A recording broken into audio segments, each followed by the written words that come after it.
গুরুতর যে ধর্ষণের ঘটনাগুলো আছে 30 দিনের তদন্ত এবং 90 দিনের বিচারের ব্যবস্থা করা হয়েছে। মামলা দায়েরের 48 ঘন্টার মধ্যে যাদের বিরুদ্ধে মামলার কোনো ভিত্তি নাই তাদেরকে বাদ দেওয়ার ব্যবস্থা করা হচ্ছে। পৃথকভাবে পুলিশদেরকে নিয়ে একটা তদন্ত ইউনিট করা, যারা তদন্ত ইউনিটে যারা পুলিশ থাকবে তারা অন্য কোনো জায়গায় বদলি হবে না। নারী ও শিশু নির্যাতন দমন আইন সংশোধন করেছি। পৃথক শিশু ধর্ষণ অপরাধ ট্রাইব্যুনাল গঠনের বিধান করা হয়েছে। গুরুতর যে ধর্ষণের ঘটনাগুলো আছে 30 দিনের তদন্ত এবং 90 দিনের বিচারের ব্যবস্থা করা হয়েছে। অলরেডি আপনারা আসিয়ার ধর্ষণ মামলাতে দেখেছেন 30 দিন না, আমরা ওখানে 14 দিনের মধ্যেই রায় পেয়েছি। সাক্ষী নিরাপত্তা ভাতার ব্যবস্থা করা হয়েছে। ছেলে শিশু বলাৎকারকে পৃথক অপরাধ হিসাবে চিহ্নিতকরণ করা হয়েছে। সাইবার সুরক্ষা আইন করেছি।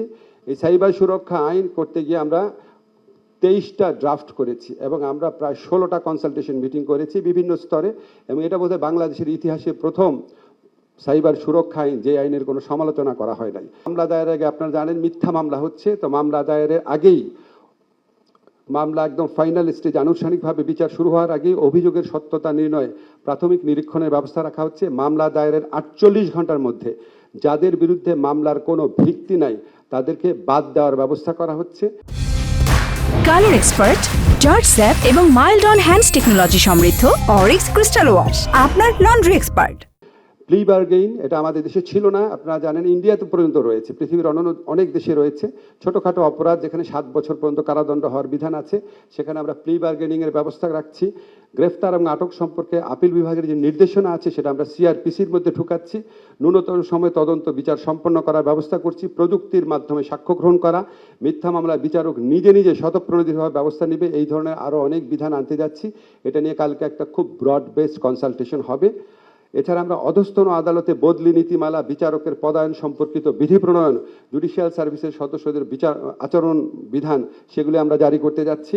বাংলাদেশ জুডিশিয়াল সার্ভিস কমিশনের মাধ্যমে আদালতে সহায়ক কর্মচারী নিয়োগ এবং নিয়োগ বিধি সংশোধন করছি। আমরা 8টা বিভাগীয় আদালতকে সম্পূর্ণ পেপারলেস আদালত করার জন্য ইউএনডিপির সাথে একটা প্রজেক্টে কাজ করছি। আপনাকে যেগুলি বললাম এটা শুধুমাত্র আইন মন্ত্রণালয়ের উদ্যোগে হয়েছে। একটা শুধু আমরা তথ্য প্রযুক্তি মন্ত্রণালয়ের সাথে করেছি, বাকিগুলো আমরা করেছি। এছাড়া বিভিন্ন মন্ত্রণালয়ের পক্ষ থেকে, যেমন আপনাদের একটু করে জানিয়ে রাখি, আমাদের যে স্বরাষ্ট্র মন্ত্রণালয় আছে সেখান থেকে আপনার পৃথকভাবে পুলিশদেরকে নিয়ে একটা তদন্ত ইউনিট করা, যারা তদন্ত ইউনিটে যারা পুলিশ থাকবে তারা অন্য কোনো জায়গায় বদলি হবে না, স্পেশালাইজেশন করার জন্য।